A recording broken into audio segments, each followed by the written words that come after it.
Hello guys, welcome to my YouTube channel. My name is Harjeet Kaur. हम कर रहे हैं क्लास 9th की ज्योग्राफी की एनसीईआरटी, जिसमें हम कर रहे थे चैप्टर 5 जिसका नाम है natural vegetation and wild life. तो नेचुरल वेजिटेशन में हम कर रहे थे types of forest. Types of forest में हम ट्रॉपिकल एवरग्रीन फॉरेस्ट कर चुके हैं, ट्रॉपिकल डेसिडुअस फॉरेस्ट कर चुके हैं एंड थॉर्नी फॉरेस्ट भी कवर अप कर चुके हैं। आज हम करेंगे माउंटेन फॉरेस्ट से शुरू। माउंटेन फॉरेस्ट कौन से होते हैं? जो माउंटेन एरियाज में होते हैं। माउंटेन एरियाज में आपने देखा होगा कि जैसे जैसे हम हाइट पे जाते हैं, ऑल्टीट्यूड इंक्रीज होता है, वैसे वैसे टेम्परेचर डिक्रीज होता जाता है। क्लाइमेट वाले चैप्टर में भी मैंने आपको बताया था, तो यहाँ पे फिर से सेम पॉइंट रिपीट हो रहा है कि माउंटेन्स पे जैसे जैसे ऑल्टीट्यूड इंक्रीज होता है टेम्परेचर डिक्रीज होता है। अब जो नेचुरल वेजिटेशन है वो डिपेंड करती है टेम्परेचर पे। तो अब टेम्परेचर डिक्रीज हो रहा है तो इट मीन्स कि जो नेचुरल वेजिटेशन है वो भी चेंज होगी जैसे जैसे ऑल्टीट्यूड इंक्रीज होगा, जैसे जैसे हाइट इंक्रीज होगी। तो यहाँ पे क्या होता है, फिर माउंटेन्स पे नेचुरल वेजिटेशन की बेल्ट बन जाती है। जैसे ट्रॉपिकल से हम टुंड्रा रीजन की तरफ जाते हैं ना, वर्ल्ड मैप पे ट्रॉपिकल रीजन से टुंड्रा रीजन की तरफ जाते हैं तो वेजिटेशन की अलग अलग बेल्ट्स मिलती है। In the same way mountains पे जैसे जैसे हम हाइट पे जाते हैं तो हमें वेजिटेशन की अलग अलग बेल्ट्स देखने को मिलती है। अगर हम बात करें 1000 से लेकर 2000 मीटर तक की हाइट की, तो 1000 से 2000 मीटर की हाइट के बीच में हमें मिलेंगे temperate type of forest. Temperate type of forest कौन से होते हैं? जो एवरग्रीन होते हैं और इनकी जो पत्तियां होती है वो ब्रॉड होते हैं। ब्रॉड लीफ ट्रीज यहाँ पे मिलते हैं, लाइक ओक हो गया, चेस्टनट हो गया। ऐसे जो ओक्स एंड चेस्टनट जैसे ट्रीज यहाँ पे पाए जाते हैं। फिर उससे ऊपर अगर हम जाएं 1500 से ऊपर वाली हाइट से, 1500 से 3000 मीटर की हाइट में अगर हम देखें तो वहां पे मिलते हैं टेम्परेट फॉरेस्ट।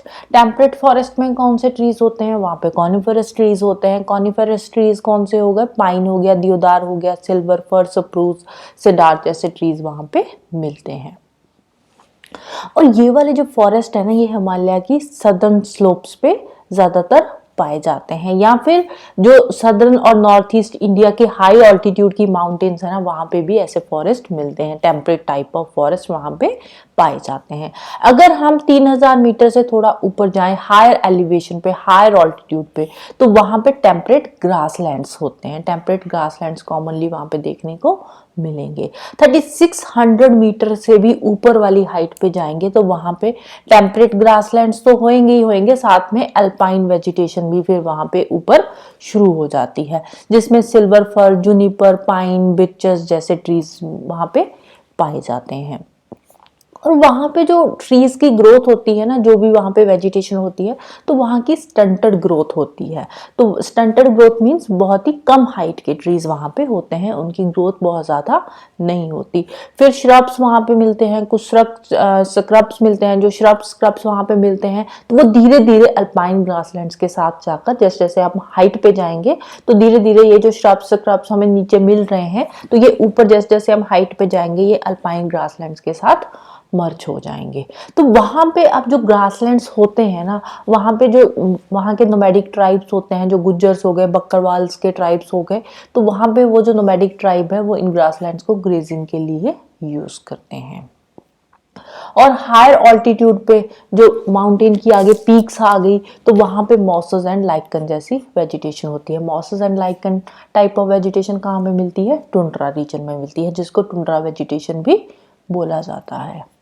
फिर आगे एनिमल्स की बात करें तो यहाँ पे Kashmir stag, spotted deer, wild sheep, jack rabbit, Tibetan antelope, yak, snow leopard, squirrel, shaggy horn wild ibex, bear, real red panda, sheep, goat जैसे एनिमल्स यहाँ पे पाए जाते हैं। और यहाँ पे जो एनिमल्स होते हैं ना, इनके थिक हेयर होते हैं। थिक हेयर क्यों होते हैं? क्योंकि हायर ऑल्टीट्यूड पे टेम्परेचर कम होता है, ठंड बहुत ज़्यादा पड़ती है, ज़्यादातर स्नो कवर्ड माउंटेन पीक्स होती है, तो इसीलिए ठंड से बचने के लिए वहां पे जो एनिमल्स होते हैं उनके थिक हेयर होते हैं, राइट। फिर नेक्स्ट चलते हैं मैंग्रोव फॉरेस्ट पे। मैंग्रोव फॉरेस्ट ज्यादातर कोस्टल एरियाज में होते हैं। कोस्टल एरियाज में जहाँ पे टाइड्स का इन्फ्लुएंस रहता है, तो कोस्टल एरियाज में पाए जाते हैं मैंग्रोव फॉरेस्ट। अब कोस्टल एरिया में क्या होता है, मड और सिल्ट अकमुलेट हुई होती है, वहाँ पे थोड़ा दलदली सा इलाका होता है, मार्शी लैंड होती है, तो वहाँ पे पाए जाते हैं dense mangrove forest. Dense mangrove forest की जो कॉमन वैरायटीज है वो हमें मिलती है कोस्टल एरियाज में, और वहाँ के जो प्लांट्स होते हैं ना उनकी रूट्स अंडर वाटर सबमर्ज्ड होती है, हमेशा पानी के बीच में ही रहती है उनकी जो रूट्स होती है। तो ये कहाँ पे पाए जाते हैं मैंग्रोव फॉरेस्ट? इंडिया में। इंडिया में ये गंगा डेल्टा हो गया, महानदी डेल्टा हो गया, कृष्णा गोदावरी कावेरी डेल्टा, तो वहाँ पे पाए जाते हैं मैंग्रोव फॉरेस्ट। और जो गंगा ब्रह्मपुत्र डेल्टा है ना, वहाँ पे सुंदरी नाम का एक ट्री पाया जाता है जिससे कि ड्यूरेबल हार्ड टिम्बर मिलती है। और वही वहां पे अब जो गंगा ब्रह्मपुत्र डेल्टा है वहां पे जो सुंदरी नाम का ट्री पाया जाता है, तो उसी पेड़ के नाम से उस डेल्टा का नाम पड़ा है सुंदरबन डेल्टा। इसके अलावा डेल्टा एरियाज में एक तो मैंग्रोव फॉरेस्ट हो गए, इसके अलावा पाम, कोकोनट, क्योरा, अगर जैसे प्लांट्स भी वहां पे मिलते हैं, वो भी उन पार्ट्स में ग्रो होते हैं। अब बात करें एनिमल्स की, तो वहाँ का फेमस एनिमल है royal Bengal tiger. Royal Bengal tiger के अलावा वहाँ पे टर्टल, क्रोकोडाइल, घड़ियाल और स्नेक की भी काफ़ी सारी वैरायटीज इन फॉरेस्ट में मिलती है, राइट। फिर बात करते हैं मेडिसिनल प्लांट्स की। अब इंडिया में एंशियंट टाइम से ही बहुत सारे हर्ब्स और स्पाइसेस वगैरह मिलते हैं। जो ट्रेडर्स इंडिया में आते हैं थे एंशियंट टाइम पे, जो ट्रेड करने के लिए इंडिया में आते थे, वो इंडिया से बहुत सारे स्पाइसेस, हर्ब्स वगैरह यहाँ से ले जाते थे और अपनी कंट्री में जाकर फिर वहाँ पे उसकी सेल करते थे। तो बहुत फ़ायदा होता था एंशियंट टाइम के ट्रेडर्स को जो इंडिया में आते थे। इंडिया के स्पेशली साउथ इंडिया की बात करें ना, साउथ इंडिया में बहुत सारे स्पाइसेस पाए जाते हैं। इंडिया में आयुर्वेदा के अकॉर्डिंग, जो आयुर्वेदा है ना, आयुर्वेदा में ही 2000 प्लांट्स की स्पीसीज तो डिस्क्राइब्ड है। 2000 प्लांट्स की, मेडिसिनल प्लांट्स की स्पीसीज आयुर्वेदा में डिस्क्राइब्ड है, जिसमें से ये 2000 जो प्लांट स्पीसीज डिस्क्राइब्ड है ना, इनमें से जो 500 प्लांट्स है, 500 प्लांट्स की स्पीसीज, प्लांट स्पीसीज की हम बात कर रहे हैं यहाँ पे, राइट। तो जो 500 प्लांट स्पीसीज है उनको हम रेगुलर यूज कर रहे हैं, रेगुलरली हम डे टू डे लाइफ में भी उनको कहीं ना कहीं वो यूज हो रहे हैं। World conservation union red list, ये क्या होती है? ये एक लिस्ट होती है प्लांट की स्पीसीज की, जिसमें के प्लांट की वो स्पीसीज मेंशन करी जाती है वो जो कि या तो एक्सटिंक्ट हो चुकी है, या इंडेंजर्ड है, या थ्रेटन्ड कैटेगरी में आ रही है, या क्रिटिकल थ्रेटन्ड की कैटेगरी में आ रही है। तो प्लांट्स की वो सारी स्पीसीज की एक लिस्ट इसमें बनाई होती है। और ये जो लिस्ट है ना, रेड लिस्ट में इंडिया के 352 मेडिसिनल प्लांट्स का नाम मेंशन है, जिसमें से 52 प्लांट्स क्रिटिकली थ्रेटन्ड में आते हैं और 49 प्लांट्स की स्पीसीज आती है इंडेंजर्ड कैटेगरी में। ठीक है, अगेन यहाँ पे स्पीसीज की बात हो रही है, राइट। स्पीसीज और पॉपुलेशन में कंफ्यूज नहीं होना। एक स्पीसीज के अंदर जितने एनिमल्स, बर्ड्स या जो भी चीज आती है, या प्लांट के जो आती है पॉपुलेशन, वो होती है उसकी पॉपुलेशन। स्पीसीज क्या होती है? स्पीसीज होती है एक पर्टिकुलर टाइप। ठीक है, स्पीसीज की हम यहाँ पे बात कर रहे हैं। तो कॉमनली यूज्ड प्लांट कौन कौन सा है? एक तो हो गया सर्पगंधा। सर्पगंधा को ब्लड प्रेशर के लिए यूज किया जाता है, और ये जो सर्पगंधा नाम का प्लांट है ये सिर्फ और सिर्फ इंडिया में ही मिलता है। दूसरा आ गया जामुन। जामुन का जो राइप फ्रूट होता है ना, जो पका हुआ जामुन का फ्रूट होता है, उसके जूस से विनेगर बनाया जाता है, जिसको फिर कार्मिनेटिव और डायूरेटिक के लिए यूज किया जाता है। कार्मिनेटिव मतलब कि जो पेट में गैस होती है, उस गैस को ठीक करने के लिए भी यूज किया जाता है, और हमारी बॉडी में जो एक्स्ट्रा सॉल्ट या फिर एक्स्ट्रा फ्लूइड होता है उसको यूरिन के थ्रू बाहर निकालने में भी ये हेल्प करता है। इसके अलावा जामुन की बहुत सारी डाइजेस्टिव प्रॉपर्टीज भी जामुन में पाई जाती है। और जामुन का जो सीड होता है ना, सीड के पाउडर को यूज किया जाता है डायबिटीज कंट्रोल करने के लिए। फिर आता है अर्जुन। अर्जुन की जो पत्तियां होती है उसके जूस को ईयर एक ठीक करने के लिए यूज किया जाता है। कान का दर्द जो होता है उसको ठीक करने के लिए यूज किया जाता है। इसके अलावा ब्लड प्रेशर रेगुलेट करने के लिए भी इसको यूज किया जाता है। फिर आता है बबूल। बबूल के लीव्स को यूज किया जाता है आई सोर्स ठीक करने के लिए, और इसके अलावा इसकी जो गम होती है उसको एज अ टॉनिक भी यूज किया जाता है। जो नीम है, नीम को यूज किया जाता है as a antibiotic and as a anti bacterial use किया जाता है। तुलसी, तुलसी कफ एंड कोल्ड को ठीक करने के लिए यूज करी जाती है। तुलसी को तो आम घरों में यूज किया ही जाता है, तुलसी का पौधा घरों में होता ही है। जब सर्दियों में कभी खांसी जुकाम होता है तो बोल देते हैं ना तुलसी वाली चाय पी लो, तो तुलसी वाली चाय से खांसी जुकाम ठीक होता है। फिर आता है लास्ट कचनार। कचनार को अस्थमा और अल्सर जैसी बीमारियां ठीक करने के लिए यूज किया जाता है। इसके अलावा कचनार की जो बर्ड्स और रूट्स होते हैं उसको डाइजेस्टिव प्रॉब्लम्स ठीक करने के लिए भी यूज किया जाता है। फिर नेक्स्ट बात करते हैं हम वाइल्ड लाइफ की। अब इंडिया में हमने देखा कि बहुत अलग अलग तरह का फ्लोरा होता है। फ्लोरा क्या होता है? Plant species. प्लांट स्पीसीज के बारे में हम ऑलरेडी कर चुके हैं। जो भी हमने फॉरेस्ट के टाइप्स पढ़े, ट्रीज के, हर्ब्स, श्रब्स, जो भी चीजें हमने पढ़ी है वो आती है फ्लोरा में। अब फ्लोरा के साथ साथ इंडिया में फौना की भी बहुत सारी वैरायटी देखने को मिलती है। इंडिया में अप्रोक्सीमेटली 90,000 एनिमल स्पीसीज है और 2,000 बर्ड स्पीसीज है। अगेन यहाँ पे स्पीसीज की बात हो रही है, राइट। एनिमल की 90,000 अलग अलग तरह के एनिमल्स पाए जाते हैं और 2,000 अलग अलग तरह के बर्ड्स इंडिया में पाए जाते हैं, जो कि वर्ल्ड के टोटल का 13% आ जाता है। वर्ल्ड के टोटल जितनी बर्ड की पॉपुलेशन है ना उसका 13% इंडिया में मिलता है। और फिशेस की बात करें तो फिशेस की इंडिया में 2546 स्पीसीज पाई जाती है। लगभग 2,500 फिशेस की स्पीसीज इंडिया में मिलती है, जो कि वर्ल्ड की टोटल फिशेस का 12% बनता है। मतलब कि वर्ल्ड में टोटल फिशेस की जितनी भी स्पीसीज है उसकी 12% स्पीसीज इंडिया में है। और बात करें वर्ल्ड के एम्फीबियन, रेप्टाइल और मैमल्स की, उसमें इंडिया में 5 से 8% तक वर्ल्ड के एम्फीबियन, रेप्टाइल्स एंड मैमल्स भी पाए जाते हैं। और जो एलिफेंट है, एलिफेंट मैमल्स में आता है और मैमल्स में जो एलिफेंट है वो इंडिया में मोस्ट मजेस्टिक एनिमल माना जाता है। बहुत ही अट्रैक्टिव एनिमल एलिफेंट को माना जाता है। और एलिफेंट मिलता कहाँ पे है? एलिफेंट मिलता है असम, कर्नाटका और केरला के हॉट वेट फॉरेस्ट में एनिमल ज्यादातर पाया जाता है। इसके अलावा वन हॉर्न राइनोसिरस की बात करें तो वन हॉर्न राइनोसिरस जो है ये कहाँ पे मिलता है? ये मिलता है असम और वेस्ट बंगाल के स्वैम्पी एंड मार्शी एरियाज में। फिर रन ऑफ कच्छ के जो एरिड एरिया है वहां पे वाइल्ड एस पाया जाता है। और थार डेजर्ट में कैमल की बहुत सारी स्पीसीज देखने को मिलती है। जो कैमल है वो कहाँ पे मिलता है? थार डेजर्ट में मिलता है। स्पीसीज नहीं बोलेंगे, कैमल जो है वो थार डेजर्ट में मिलता है, वाइल्ड एस मिलता है रन ऑफ कच्छ में। इसके अलावा इंडियन बाइसन हो गया, नील गाय जिसको ब्लू बुल बोलते हैं, चौसिंगा हो गया, फॉर हॉर्न एंटीलोप जो है, गजेल हो गया, और इसके अलावा डियर की और बहुत सारी स्पीसीज जो है वो इंडिया में पाई जाती है। और मंकीज की भी बहुत सारी स्पीसीज इंडिया में मिलती है। 1972 में इंडिया में wild life protection act implement किया गया था, राइट। ये जो डू यू नो वाले फैक्ट्स होते हैं ना एनसीईआरटी में, ये इंपॉर्टेंट होते हैं एग्जाम पॉइंट ऑफ व्यू से। एग्जाम में कई बार ना एज इट इज ये वाला जो पॉइंट है ये उठा के वहां पे कॉपी पेस्ट किया होता है। तो इसीलिए जो एनसीईआरटी में डू यू नो फैक्ट है ना, इसको ध्यान से पढ़ा करो। अगर हो सके तो ये जो डू यू नो फैक्ट होते हैं ना, इनको आपके नोट्स में इनकॉर्पोरेट कर लिया करो। जो आप नोट्स बनाते हो ना, उन नोट्स में कहीं ना कहीं साइड पे डू यू नो वाले फैक्ट्स लिख लिया करो, सो दैट कि बार बार वो रिवाइज किए जा सके। क्योंकि एनसीईआरटी में आप पूरी एनसीईआरटी आप खोल के देखोगे डू यू नो वाले फैक्ट्स, तो वो निकालना बहुत टाइम कंज्यूमिंग हो जाता है, तो टाइम वेस्ट होता है उसमें। तो इसीलिए जो डू यू नो वाले फैक्ट्स है, ट्राई करो कि इसको आप अपने हाथ से कहीं ना कहीं लिख लो, राइट।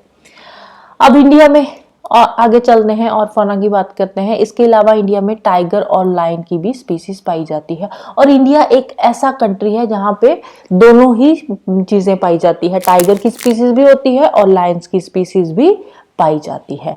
इंडियन लायन का नेचुरल हैबिटेट इंडिया में है, ठीक है। इंडियन लायन है इंडिया में ही होगा, तो इसका नेचुरल हैबिटेट इंडिया में कहाँ पे है? गुजरात के गिर फॉरेस्ट में है। गुजरात में जो गिर फॉरेस्ट है वहां पे पाया जाता है इंडियन लायन। इसके अलावा टाइगर्स कहाँ पे मिलता है? टाइगर्स मध्य प्रदेश के जंगलों में और वेस्ट बंगाल के जो सुंदरबन एरिया है वहां पे मिलता है, और हिमालयन रीजन में भी टाइगर्स पाए जाते हैं। और लेपर्ड्स जो है वो भी इंडिया में मिलते हैं, और ये सारे के सारे किसमें आते हैं? ये आते हैं कैट फैमिली में। लेपर्ड भी कैट फैमिली में ही आता है, राइट।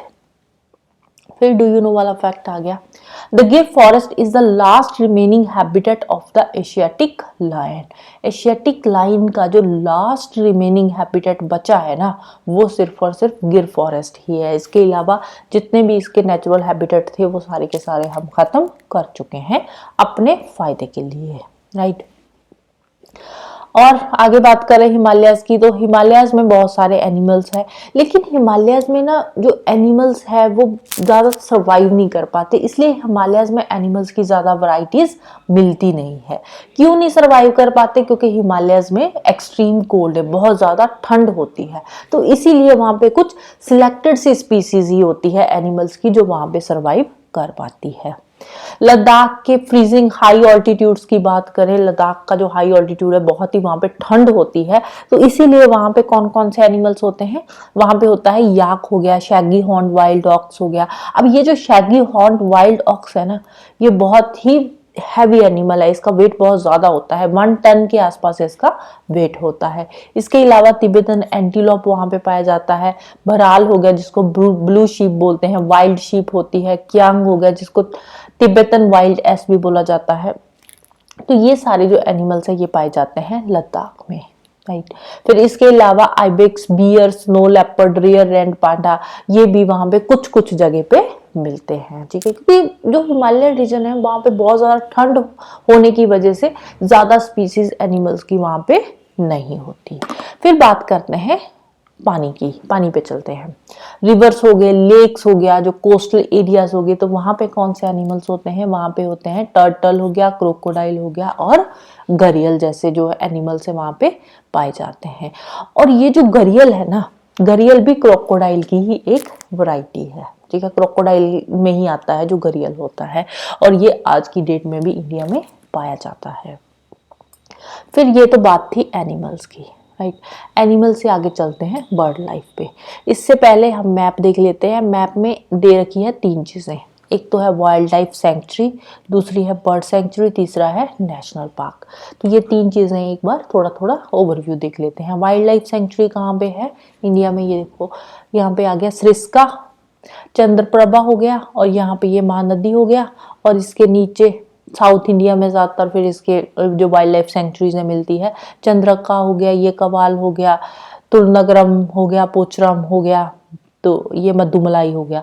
तो ये सारे क्या है? ये वाइल्ड लाइफ सेंचुरीज है। ये रेड डॉट वाले पेरियार हो गया, ठीक है, ये रेड डॉट वाले एरियाज क्या है? ये है wildlife sanctuaries. Bird sanctuaries की बात करें तो ये स्टार वाली है, बर्ड सेंचुरी ज़्यादा नहीं है, तो ये है यहाँ पे रंगनाथीतू हो गया और वेदांतंगल हो गया, ठीक है। I think bird sanctuaries South India में ही है, नॉर्थ इंडिया में बर्ड सेंचुरीज नहीं है। फिर नेशनल पार्क काफ़ी सारे हैं।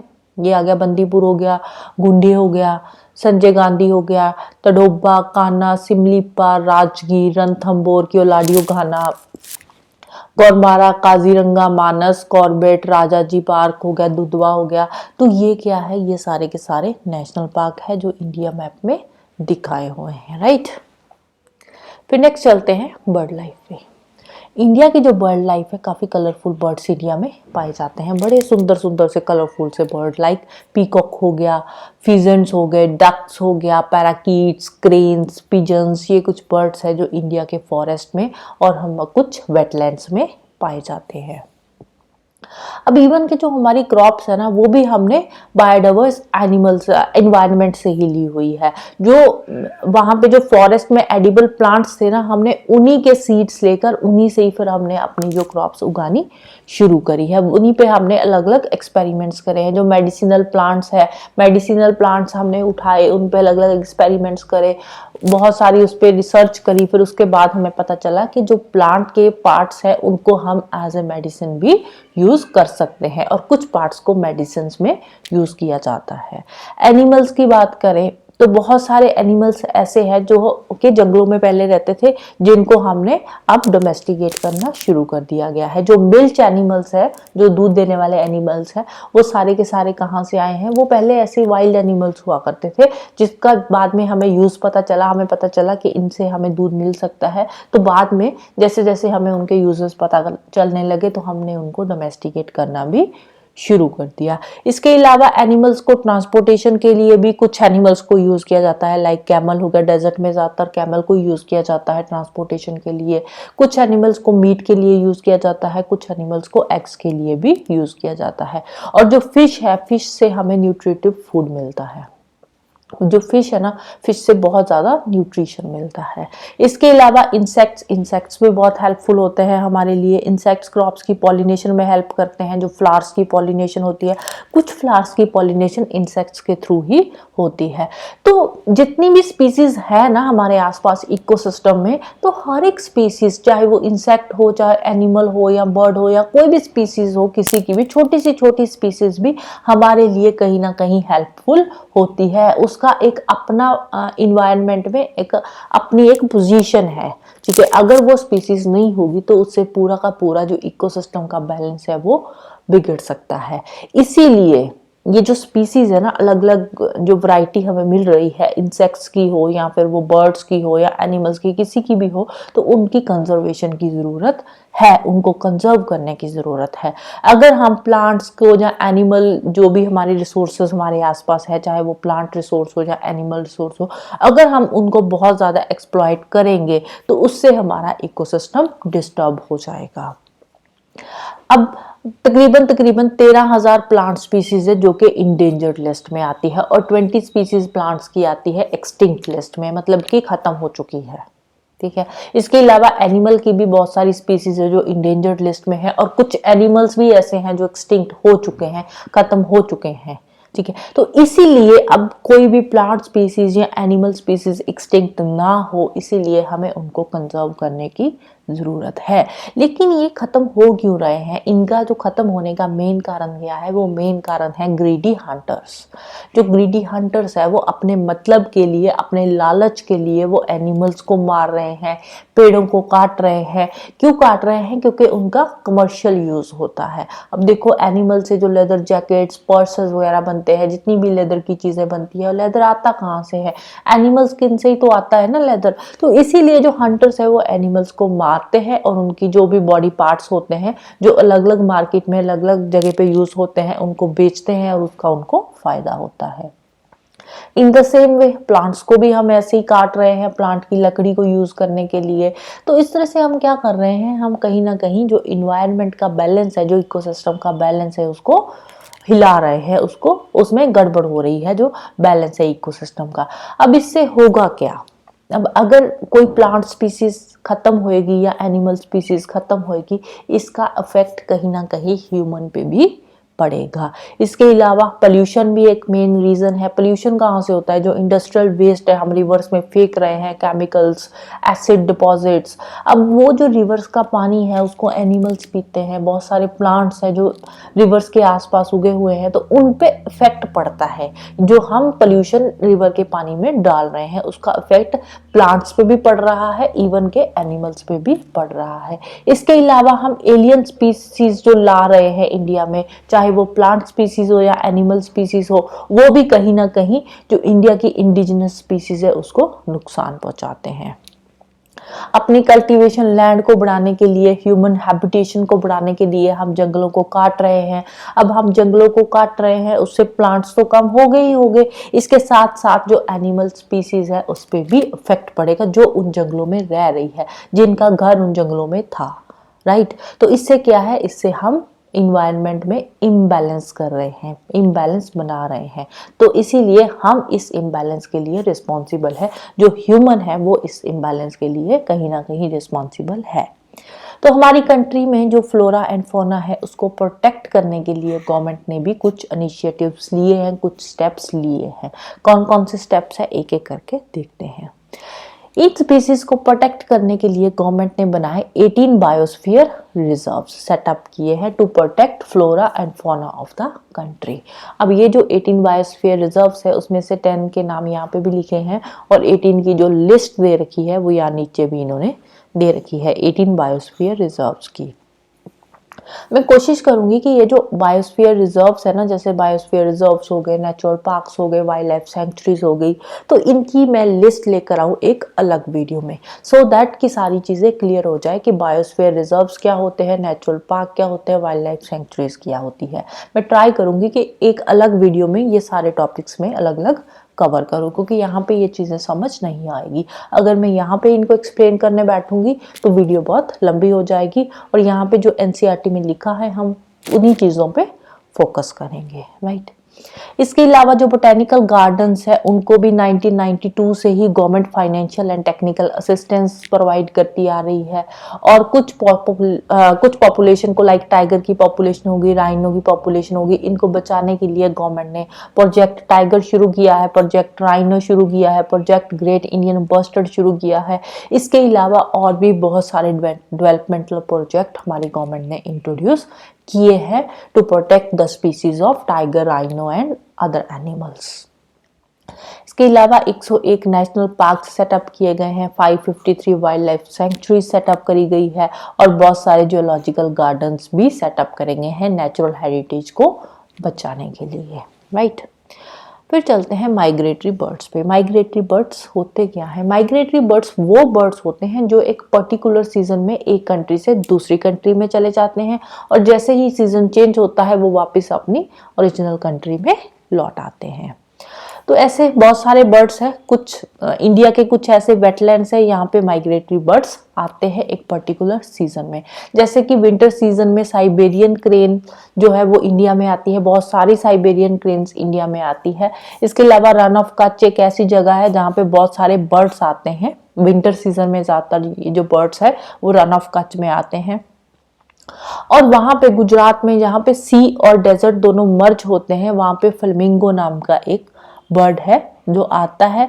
बहुत सारे फ्लेमिंगो बर्ड्स वहां पे आते हैं, आकर वहां पे अपना नेस्ट बनाते हैं। वहां पे जो भी सॉल्टी मड है वहां पे अपना नेस्ट बनाते हैं, और नेस्ट बना के वहां पे उनके जो यंग वंस होते हैं, उनके जो बच्चे होते हैं, उनको वहां पे फिर वो ग्रो करते हैं, राइट। तो ये थे माइग्रेटरी बर्ड्स, और इसके साथ ही आज का ये चैप्टर खत्म होता है। Chapter 5 natural vegetation and wild life खत्म होता है। तो जाने से पहले वीडियो को लाइक कर देना, शेयर कर देना, और चैनल को सब्सक्राइब कर लेना। Thank you, bye bye and have a nice day.